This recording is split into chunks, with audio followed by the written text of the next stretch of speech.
उन्होंने हमारे वीरों का खून बहाया, अब हम उन्हें सुखा देंगे, रणनीतिक रूप से, कूटनीतिक रूप से और बेरहमी से। हाल ही में तहव्वुर राणा के प्रत्यर्पण के साथ ये साफ हो गया है कि भारत अब आतंक फैलाने वालों या उनकी साजिश रचने वालों को किसी भी हाल में छोड़ने वाला नहीं है। जो भी दोषी है उन्हें पकड़ना और सजा दिलाना हमारी पहली प्राथमिकता है।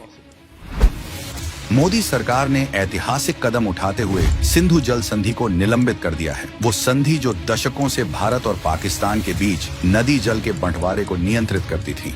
इस निर्णायक फैसले का मकसद साफ है, पाकिस्तान को उसके सबसे जरूरी संसाधन पानी से वंचित करना। पाकिस्तान की 23% अर्थव्यवस्था और 34% मजदूर वर्ग की रोजी रोटी सिंधु नदी के पानी पर निर्भर है, क्योंकि पाकिस्तान के कुल जल संसाधनों का 85% हिस्सा सिंधु और उसकी सहायक नदियों से आता है। पहलगाम कोई आम आतंकी हमला नहीं था, वो पाकिस्तान की आखिरी गलती थी। भारत ने अब संयम की चादर उतार दी है। अब जो होगा वो कूटनीति नहीं बल्कि सूट बूट में युद्ध होगा। पहलगाम में 26 निर्दोषों की जान लेने वाले क्रूर आतंकी हमले के ठीक एक दिन बाद मोदी सरकार ने ताबड़तोड़ और बगैर किसी नरमी के जवाबी कार्रवाइयों की झड़ी लगा दी। संदेश साफ है, अब खून और पानी साथ नहीं बहेगा। इस ऐतिहासिक फैसले के साथ सिर्फ पानी का नल नहीं बंद कर दिया गया है, बल्कि पाकिस्तान की खेती और खस्ता हाल अर्थव्यवस्था की बर्बादी की कहानी लिख दी गई है। पहलगाम में जो हुआ उससे भारत में आंसू की नदियां बहीं, लेकिन इन्हीं आंसुओं का बदला मोदी सरकार पाकिस्तान की सरजमीन को सूखा कर लेगी। इतना ही नहीं, अटारी वाघा बॉर्डर को तत्काल प्रभाव से बंद कर दिया गया है। यह सीधा सीधा इशारा है कि भारत अब पाकिस्तान से किसी भी तरह का रिश्ता रखने में कोई दिलचस्पी नहीं रखता।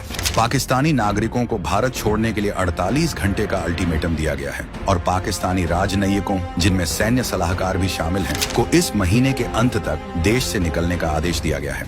इन फैसलों से पाकिस्तान की कमर टूटना तय है। अब अमन की आशा के ठेकेदार और पाक प्रेमी जरूर छाती पीटेंगे, जो पाकिस्तान से फिर से बातचीत और रिश्ते जोड़ने की बात करते थे। लेकिन यह कदम दिखाता है कि हिंदुओं पर टारगेटेड हमलों के जवाब में भारत अब कूटनीतिक नाते तोड़ने से भी पीछे नहीं हटेगा। आज पूरा देश पहलगाम को शोक मना रहा है, साथ ही मोदी सरकार के इन निर्णायक कदमों के साथ मजबूती से खड़ा भी है और आगे की पिक्चर का इंतजार कर रहा है। बर्दाश्त की सारी हदें पार हो चुकी हैं और इन कदमों से दुश्मनों को साफ चेतावनी मिल चुकी है। पाकिस्तान की आतंक परस्त अर्थव्यवस्था के अब होंगे छोटे छोटे टुकड़े, एक एक पानी की पाइप काट कर, एक एक पैसा रोक कर। सालों तक हमने संयम और समझदारी से लड़ाई लड़ी, लेकिन पहलगाम ने सब कुछ बदल दिया। अब मोदी सरकार का जवाब है आग जैसा तीखा, ठंडे दिमाग से लिया गया और पूरी तरह से विनाशकारी।